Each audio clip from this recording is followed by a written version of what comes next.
Hello, my friends, hello, and welcome once again to the terrifying Vaughan Manor, where we are celebrating Dractober. Dractober, the performance of the novel Dracula, read to you by Mark from Book Time with Elvis, Micah Cummins, and Steve Donoghue. I will link chapter 1 below in the description box.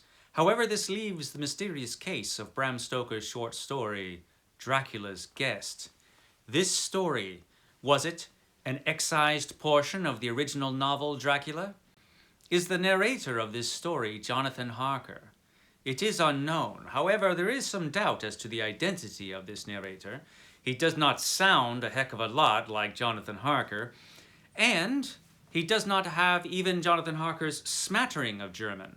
So, who is this fellow? Who is Dracula's guest? Perhaps you will have your own opinions after I read the story. When we started for our drive, the sun was shining brightly on Munich, and the air was full of the joyousness of early summer. Just as we were about to depart, Herr Dubrück, the maitre d'hotel of the countess where I was staying, came down bareheaded to the carriage, and, after wishing me a pleasant drive, said to the coachman, still holding his hand on the handle of the carriage door, "Remember, you are back by nightfall. The sky looks bright, but there is a shiver in the north wind that says there may be a sudden storm. But I am sure you will not be late." Here he smiled and added, "For you know what night it is." Johann answered with an emphatic "Ja, mein Herr," and, touching his hat, drove off quickly. When we had cleared the town, I said, after signaling to him to stop, "Tell me, Johann, what is tonight?" He crossed himself as he answered laconically, "Walpurgisnacht."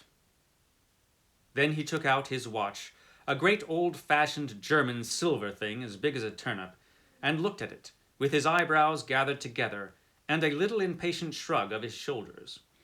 I realized that this was his way of respectfully protesting against the unnecessary delay, and sank back in the carriage, merely motioning him to proceed. He started off rapidly, as if to make up for lost time. Every now and then the horses seemed to throw up their heads and sniffed the air suspiciously. On such occasions, I often looked round in alarm. The road was pretty bleak, for we were traversing a sort of high, wind-swept plateau. As we drove, I saw a road that looked but little used, and which seemed to dip through a little winding valley. It looked so inviting that, even at the risk of offending him, I called Johann to stop, and when he had pulled up, I told him I would like to drive down that road.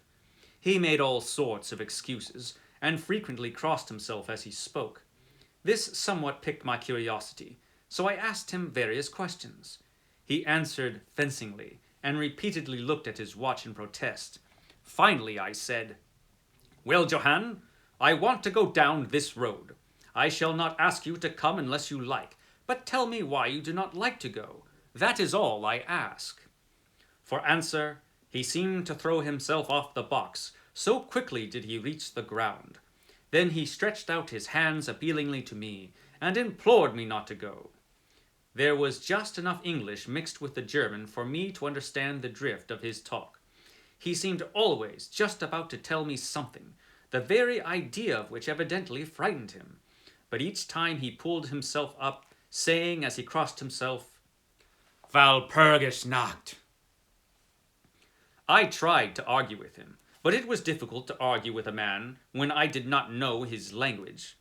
The advantage certainly rested with him, for although he began to speak in English of a very crude and broken kind, he always got excited and broke into his native tongue, and every time he did so, he looked at his watch.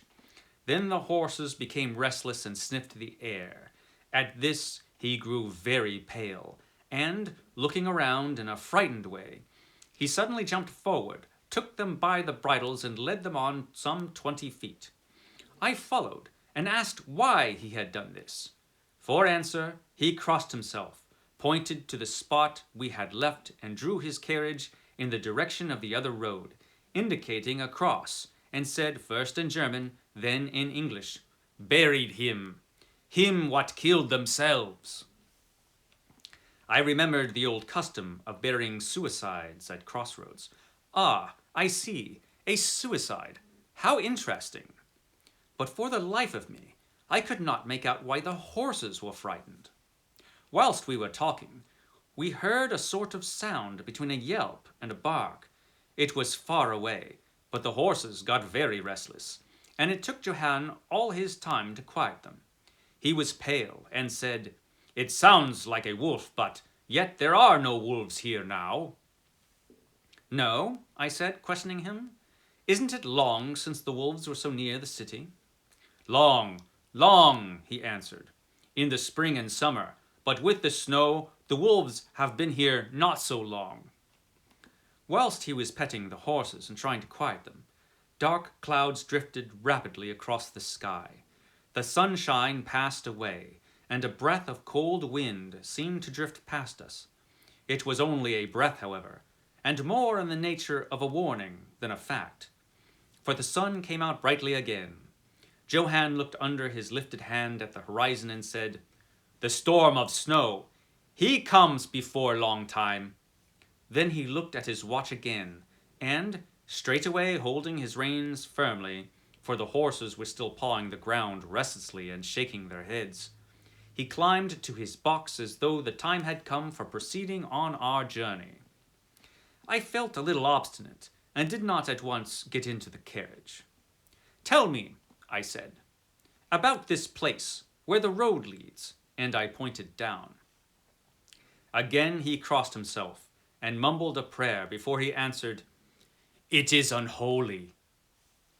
"What is unholy?" I inquired. "The village." "Then there is a village?" No one lives there for hundreds of years." My curiosity was piqued. "But you said there was a village." "There was." "Where is it now?" Whereupon he burst into a long story in German and English, so mixed up that I could not quite understand exactly what he said. But roughly I gathered that long ago, hundreds of years, men had died there and been buried in their graves, and sounds were heard under the clay, and when the graves were opened, men and women were found rosy with life, and their mouths red with blood.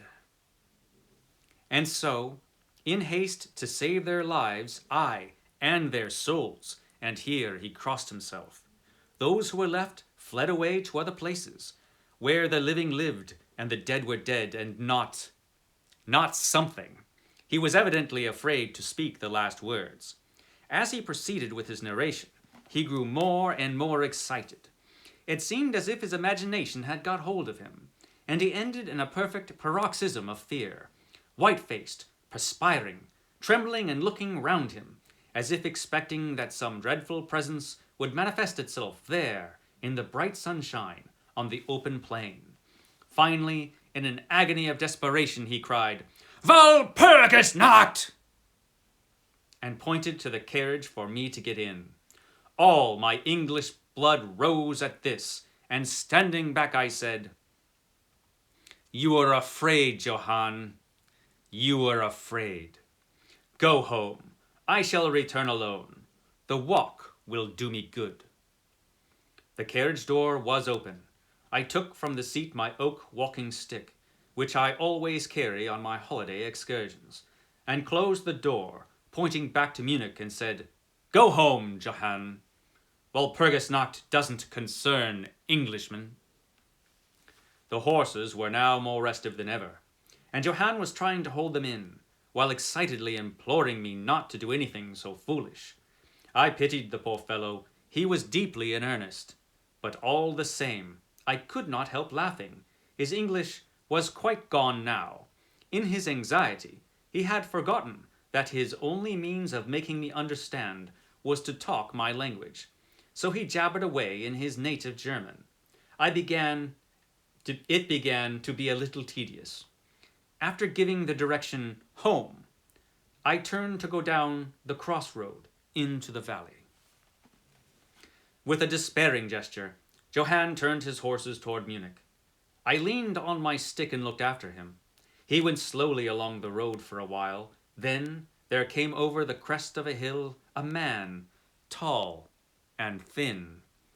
I could see so much in the distance. When he drew near the horses, they began to jump and kick about, then to scream with terror. Johann could not hold them in. They bolted down the road, running away madly. I watched them out of sight, then looked for the stranger, but I found that he too was gone. With a light heart, I turned down the side road through the deepening valley, to which Johann had objected. There was not the slightest reason that I could see for his objections, and I dare say I tramped for a couple of hours without thinking of the time or distance, and certainly without seeing a person or a house. So far as the place was concerned, it was desolation itself. But I did not notice this particularly, till, on turning a bend in the road, I came upon a scattered fringe of wood. Then I recognized that I had been impressed unconsciously by the desolation of the region through which I had passed. I sat down to rest myself and began to look around. It struck me that it was considerably colder than it had been at the commencement of my walk. A sort of sighing sound seemed to be around me, with, now and then, high overhead, a sort of muffled roar. Looking upwards, I noticed that great thick clouds were drifting rapidly across the sky, from north to south at a great height.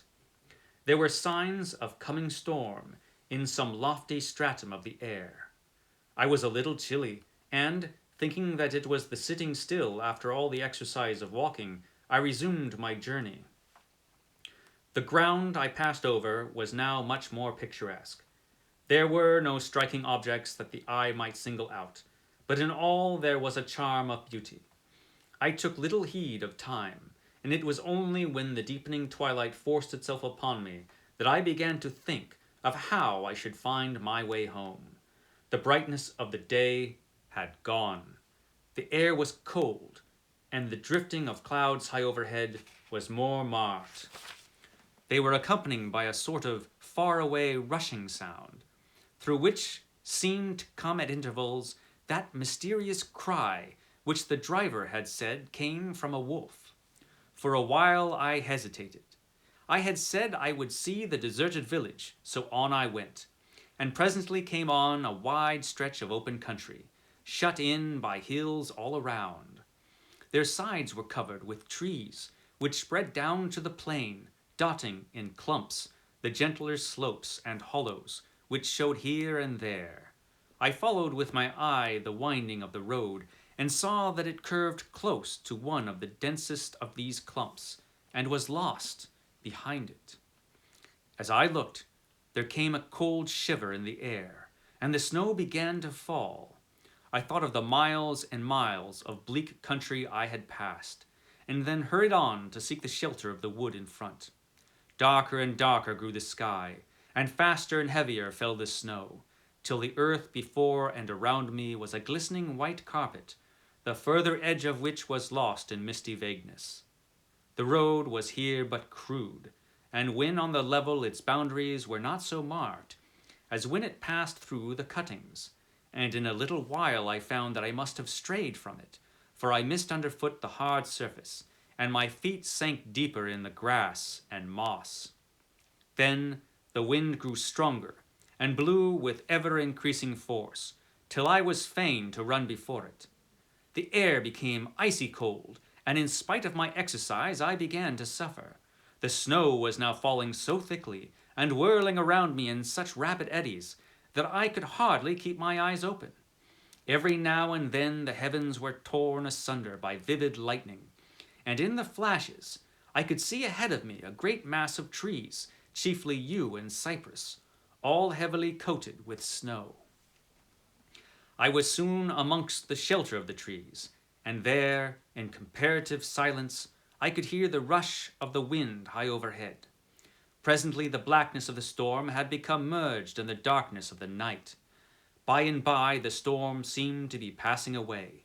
It now only came in fierce puffs or blasts. At such moments the weird sound of the wolf appeared to be echoed by many similar sounds around me. Now and again, through the black mass of drifting cloud, came a straggling ray of moonlight, which lit up the expanse, and showed me that I was at the edge of a dense mass of cypress and yew trees.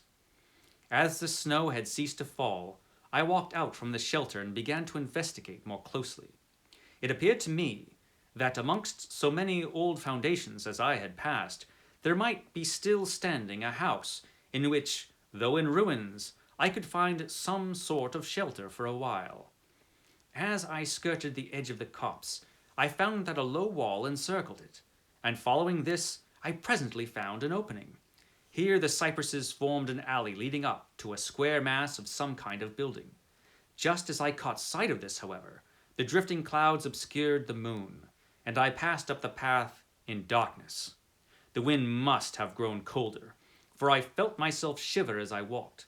But there was hope of shelter, and so I groped my way blindly on. I stopped, for there was a sudden stillness. The storm had passed, and, perhaps in sympathy with nature's silence, my heart seemed to cease to beat. But this was only momentarily, for suddenly the moonlight broke through the clouds, showing me that I was in a graveyard, and that the square object before me was a great massive tomb of marble, as white as the snow that lay on and all around it. With the moonlight there came a fierce sigh of the storm, which appeared to resume its course with a long, low howl, as of many dogs or wolves. I was awed and shocked, and felt the cold perceptibly grow upon me, till it seemed to grip me by the heart. Then, while the flood of moonlight still fell on the marble tomb, the storm gave further evidence of renewing, as though it was returning in its track. Impelled by some sort of fascination, I approached the sepulchre to see what it was, and why such a thing stood alone in such a place. I walked around it, and read over the Doric door, in German, Countess Donoghue of Graz in Styria sought and found death, 1801. On the top of the tomb, seemingly driven through the solid marble, for the structure was composed of a few vast blocks of stone, was a great iron spike or stake. On going to the back, I saw, graven in great Russian letters, "The dead travel fast." There was something so weird and uncanny about the whole thing that it gave me a turn and made me feel quite faint. I began to wish, for the first time, that I had taken Johann's advice. Here a thought struck me, which came under almost mysterious circumstances and with a terrible shock. This was Walpurgis night. Walpurgis night, when, according to the belief of millions of people, the devil was abroad. When the graves were opened, and the dead came forth and walked. When all evil things of earth and air and water held revel. This very place the driver had specially shunned. This was the depopulated village of centuries ago. This was where the suicide lay, and this was the place where I was alone, unmanned, shivering with cold in a shroud of snow, with a wild storm gathering against upon me. It took all my philosophy, all the religion I had been taught, all my courage, not to collapse in a paroxysm of fright. And now a perfect tornado burst upon me. The ground shook as though thousands of horses thundered across it, and this time the storm bore on its icy wings not snow, but great hailstones, which drove with such violence that they might have come from the thongs of Balearic slingers.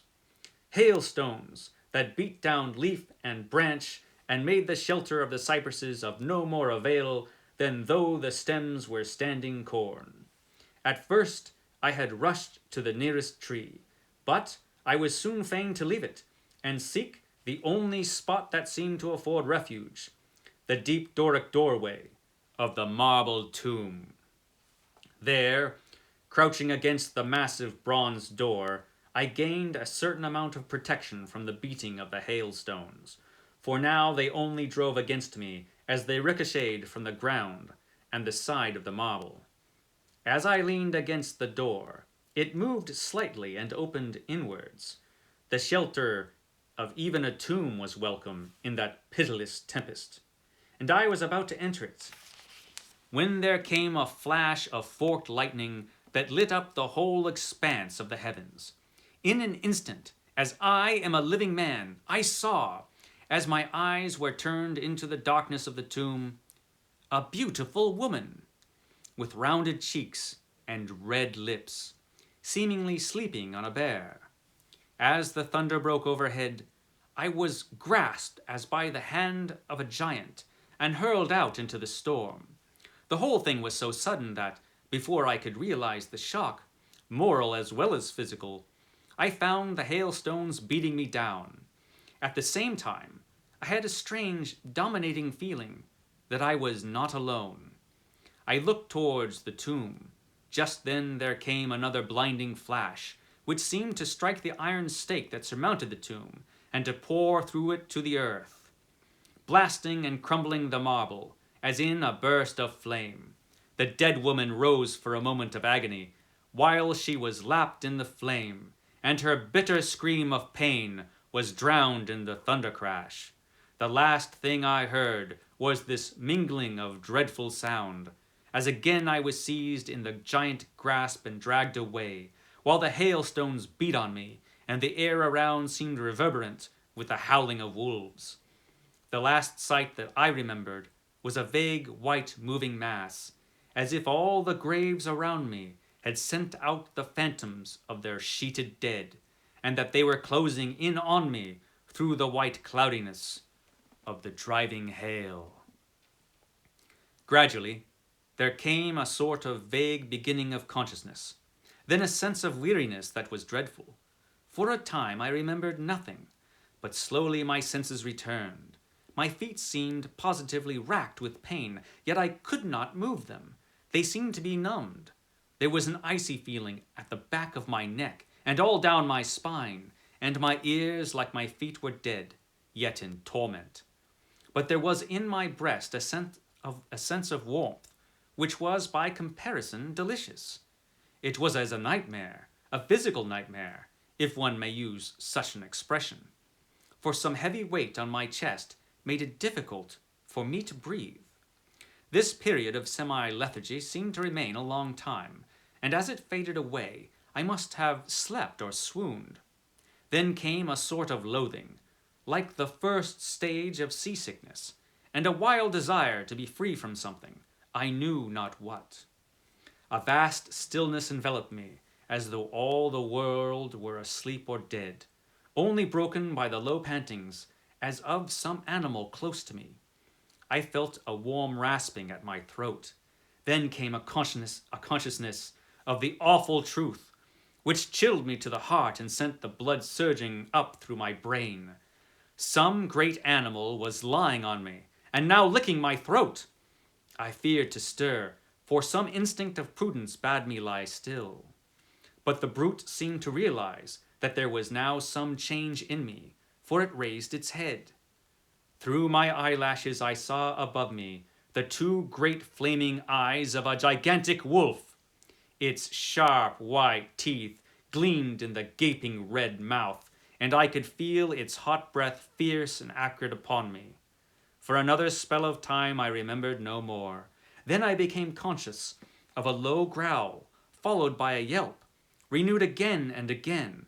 Then, seemingly very far away, I heard a "Hello! Hello!" as of many voices calling in unison. Cautiously I raised my head and looked in the direction whence the sound came, but the cemetery blocked my view.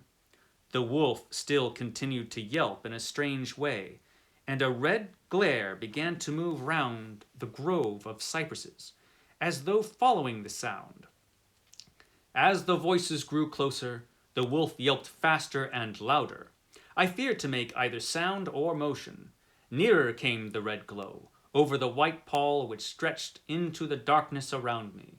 Then all at once, from beyond the trees, there came at a trot, a troop of horsemen bearing torches. The wolf rose from my breast and made for the cemetery. I saw one of the horsemen, soldiers by their caps and their long military cloaks, raise his carbine and take aim. A companion knocked up his arm, and I heard the ball whiz over my head. He had evidently taken my body for that of the wolf. Another sighted the animal as it slunk away, and a shot followed. Then, at a gallop, the troop rode forward, some towards me, others following the wolf as it disappeared amongst the snow-clad cypresses. As they drew nearer, I tried to move, but was powerless, although I could see and hear all that went on around me. 2 or 3 of the soldiers jumped from their horses and knelt beside me. One of them raised my head and placed his hand over my heart. "Good news, comrades," he cried. "His heart still beats." Then some brandy was poured down my throat. It put vigor into me, and I was able to open my eyes fully and look around. Lights and shadows were moving among the trees, and I heard men call to one another. They drew together, uttering frightened exclamations, and the lights flashed as the others came pouring out of the cemetery, pell-mell like men possessed. When the further ones came close to us, those who were around me asked them eagerly, "Well, have you found him?" The reply rang out hurriedly, "No, no! Come away quick, quick! This is no place to stay, and on this of all nights." "What was it?" was the question, asked in all manner of keys. The answer came variously, and all indefinitely, as though the men were moved by some common impulse to speak, yet were restrained by some common fear from giving their thoughts. It, indeed," gibbered one, whose wits had plainly given out for the moment. "A wolf, and yet not a wolf," another put in shudderingly. "No use trying for him without the sacred bullet," a third remarked, in a more ordinary manner. "Serve us right for coming out on this night. Truly we have earned our 1,000 marked," were the ejaculations of a fourth. "There was blood on the broken marble," said another after a pause. "The lightning never brought that there. And for him, is he safe? Look at his throat. See, comrades, the wolf has been lying on him and keeping his blood warm." The officer looked at my throat and replied, "He is all right. The skin is not pierced. What does it all mean? We should never have found him but for the yelping of the wolf." "What became of it?"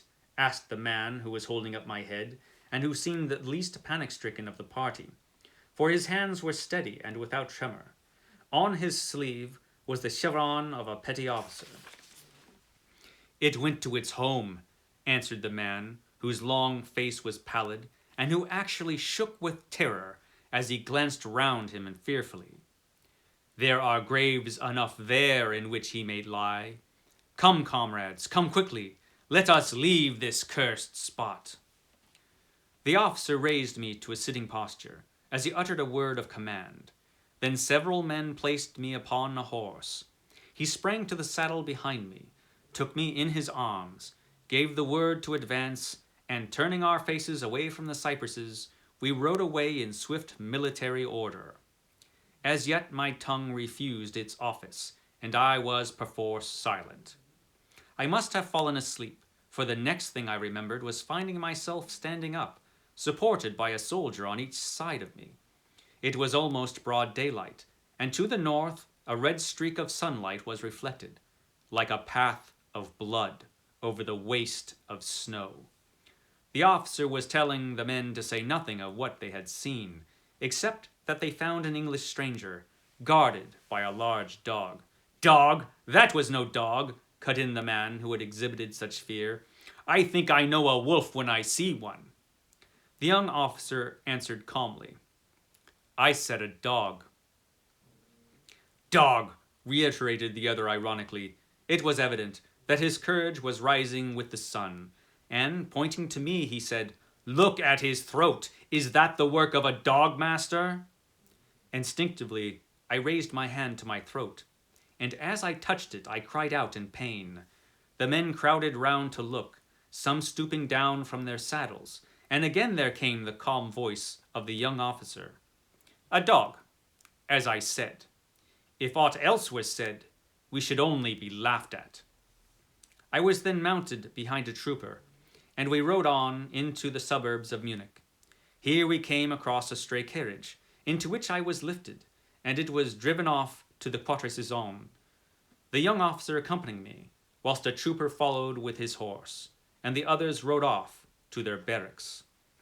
When we arrived, Herr Delbruck rushed so quickly down the steps to meet me that it was apparent he had been watching within.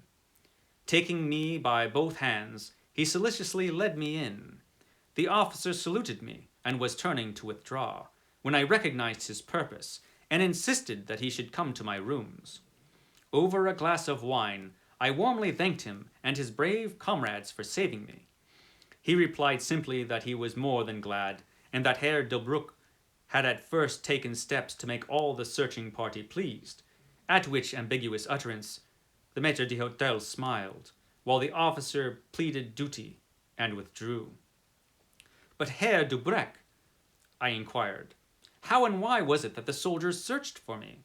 He shrugged his shoulders, as if in depreciation of his own deed, and replied, I was so fortunate as to obtain leave from the commander of the regiment in which I served to ask for volunteers. But how did you know I was lost? I asked. The driver came hither with the remains of his carriage, which had been upset when the horses ran away. But surely you would not send a search party of soldiers merely on this account. Oh no, he answered. But even before the coachman arrived, I had this telegram from the boyar whose guest you are. And he took from his pocket a telegram, which he handed to me, and I read. Bistritz. Be careful of my guest. His safety is most precious to me. Should aught happen to him, or if he be missed, spare nothing to find him and ensure his safety. He is English and therefore adventurous. There are often dangers from snow and wolves and night. Lose not a moment if you suspect harm to him. I answer your zeal with my fortune. Dracula. As I held the telegram in my hand, the room seemed to whirl around me, and, if the attentive maître d'hôtel had not caught me, I think I should have fallen. There was something so strange in all this, something so weird and impossible to imagine, that there grew on me a sense of my being in some way the sport of opposite forces, the mere vague idea of which seemed in a way to paralyze me. I was certainly under some form of mysterious protection. From a distant country had come, in the very nick of time, a message that took me out of the danger of the snow sleep and the jaws of the wolf.